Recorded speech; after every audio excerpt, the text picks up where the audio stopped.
عمرو بن دینار نے کہا، یہاں مکے میں ایک شخص نواس نام کا تھا، اس کے پاس ایک بیمار اونٹ تھا۔ حضرت عبداللہ بن عمر رضی اللہ عنہ گئے اور اس کے شریک سے وہی اونٹ خرید لائے۔ وہ شخص آیا تو اس کے ساجی نے کہا کہ ہم نے تو وہ اونٹ بیچ دیا۔ اس نے پوچھا کہ کسے بیچا؟ شریک نے کہا کہ ایک شیخ کے ہاتھوں جو اس طرح کے تھے۔ اس نے کہا، افسوس، وہ تو عبداللہ بن عمر رضی اللہ عنہ تھے۔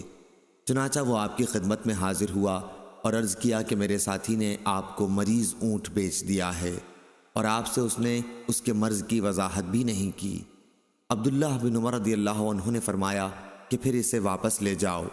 بیان کیا کہ جب وہ اس کو لے جانے لگا تو عبداللہ بن عمر رضی اللہ عنہ نے فرمایا کہ اچھا رہنے دو، ہم رسول اللہ صلی اللہ علیہ وسلم کے فیصلے پر راضی ہیں۔ آپ صلی اللہ علیہ وسلم نے فرمایا تھا کہ لا عدویٰ، یعنی امراض جھوٹ والے نہیں ہوتے۔